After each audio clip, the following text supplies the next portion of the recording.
Welcome to Don't IEP Alone, the only podcast dedicated to helping parents navigate the IEP process and hosted by a special education advocate. Your host has been attending IEP meetings for over a decade and has helped thousands of parents go from an IEP rookie to an IEP all-star. Be prepared to learn tips that will be a total game changer for you as a parent advocate and, most importantly, your child's outcomes. Partnered with the award-winning Blog a Day in Our Shoes, you'll be confident, knowledgeable, and actually looking forward to your next IEP meeting. Don't IEP alone. Get ready. Here's your host, from suburban Philadelphia, Lisa Leitner. Hey everyone, thanks for tuning in. This is Lisa at A Day in Our Shoes. Doing another podcast. As I do this, it occurred to me, because I'm looking at my calendar, it occurred to me that by the time this publishes, Election Day will be over. It's not over yet. And I'm just wondering how I'll feel that day. We have a pretty big school board election coming up in my district. We currently have 1,700 teenagers crammed into a high school that was built 70 years ago for 1,100. And there's a group obstructing construction of a new high school based on no other reason other than they don't want to. They're saying that it's taxes, but they're lying about, our taxes are going to go up minimally, and that's not to minimize that for some families, even a little bit is significant to them. I get that. But you can't, I don't know of any place where you can live and be guaranteed that your taxes are never going to go up. And also, I don't know what you want to do with these kids. You can't, it's a fire hazard at this point. Parents don't even want to send their kids there because you talk to the teens and they're like, you can't even move in the high school. You can't even move in the hallways. And they're just lying to the seniors, telling them that your taxes are going to double and all that. And it's just not even true. But anyway, I'm very anxious for this election season to be over. And I hope that my next podcast, I'm in a much better mood, because right now I'm really stressed out about it.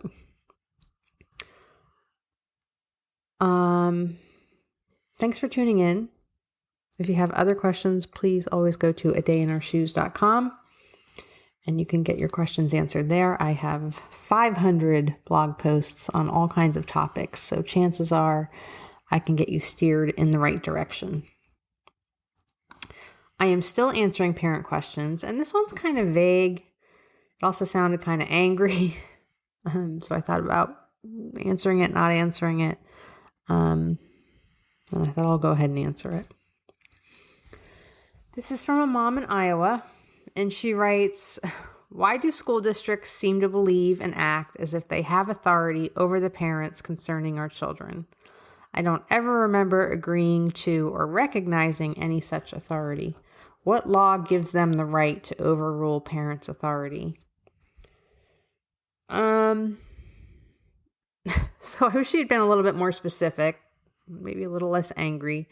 But the reason that I did choose to answer this one now is that I think it's a good learning tool or situation that where we can learn from.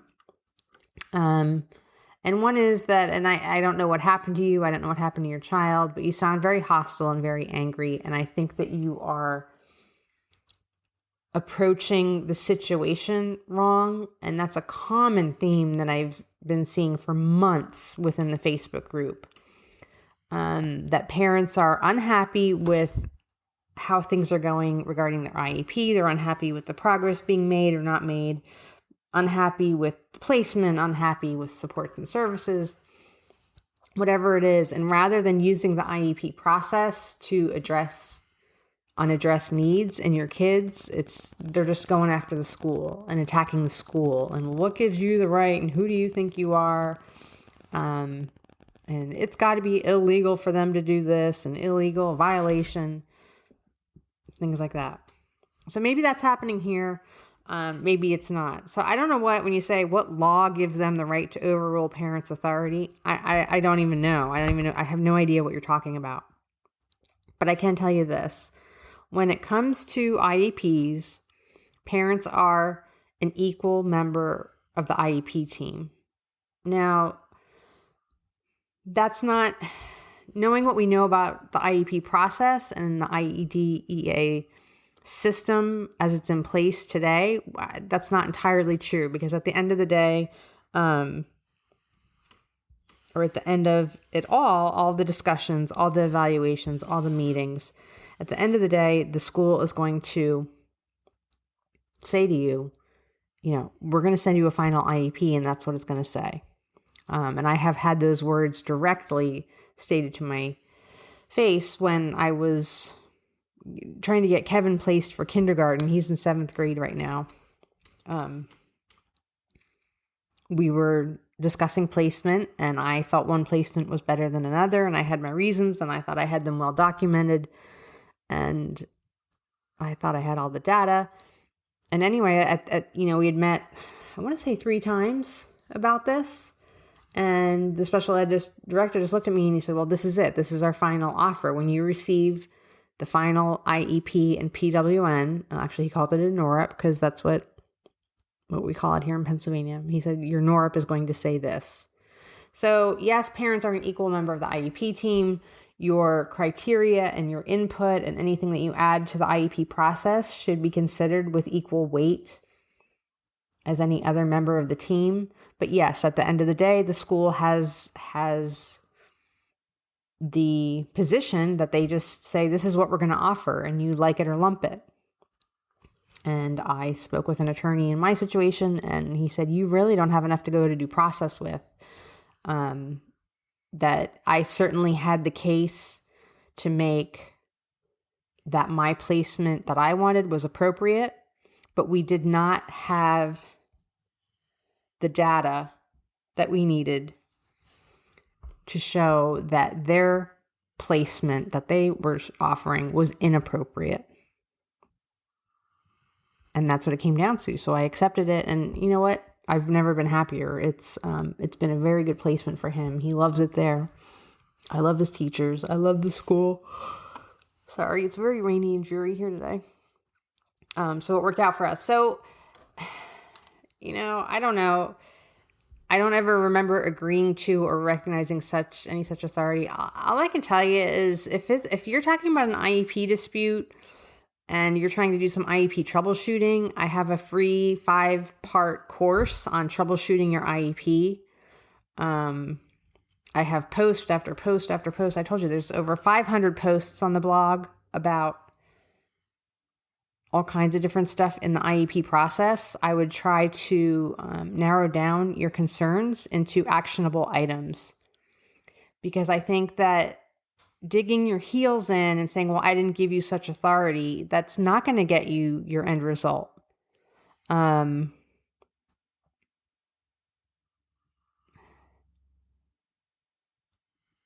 don't know. And I would just try to work to be more collaborative than so confrontational about this.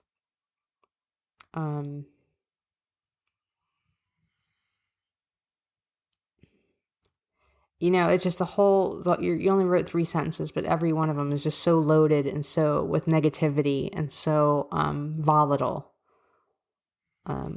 Why do school districts seem to believe and act as if they have authority over the parents concerning our children? Well, you know what? They are responsible for your kids in the school day. You don't get to say what goes on in the school building in the school day. And that's how it should be. I don't want, my son, my non-disabled child, goes to a very large elementary school with 1,600 kids. So yeah, I do want there to be, some semblance of law and order. And I do want it to filter down from the school board to the principal to the teachers. I don't want 1,600 parents each having their own set of rules as to what's going to go on in that building in the day. Yeah, that's their building. And they should have authority over what goes on in their building. If you have an IEP dispute, you use the IEP process. If they're disciplining your child to something that's not your liking, then you have to handle that on an individual basis. And you might have to handle it with the school board. You're going to have to read your school district's discipline policy. And I just said the other day about school board elections sometimes affect our day-to-day lives much more than the president.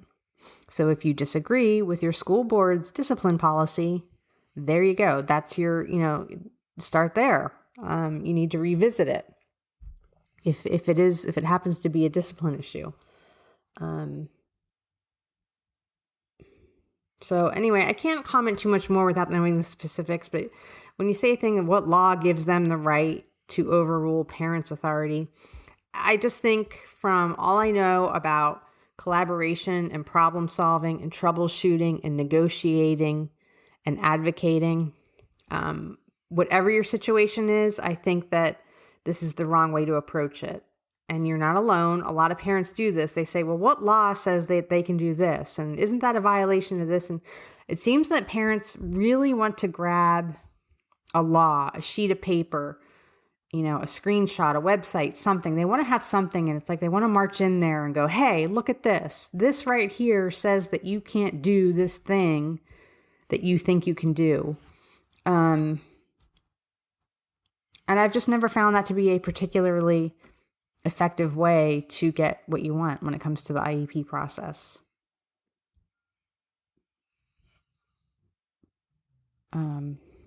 I don't know. I don't know what else to say about that.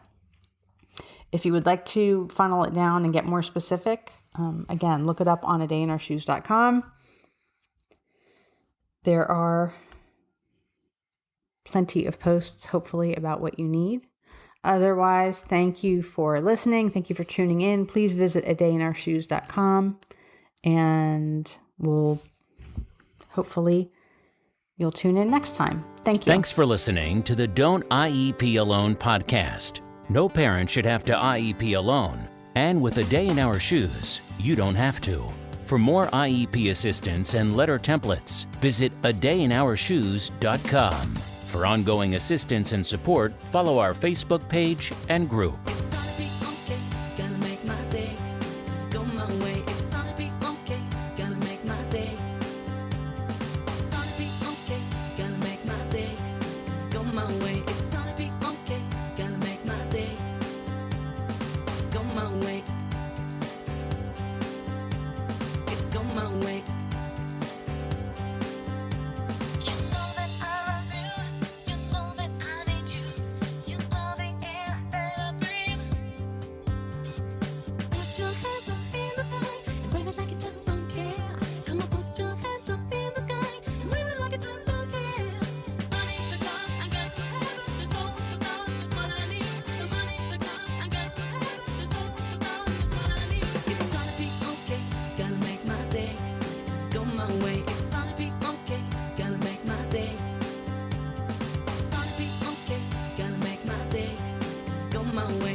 Me, I could fly up to the sky.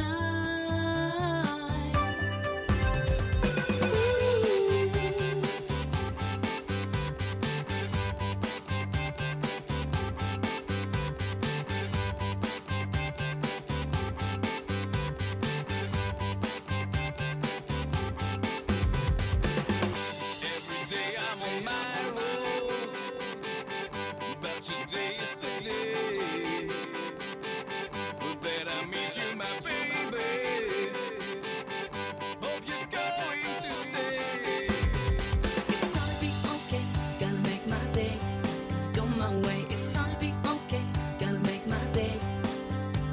It's gonna be okay, gonna make my day. Go my way, it's gonna be okay, gonna make my day. Go my way. It's go my way. My way. It's go my way. It's go my way.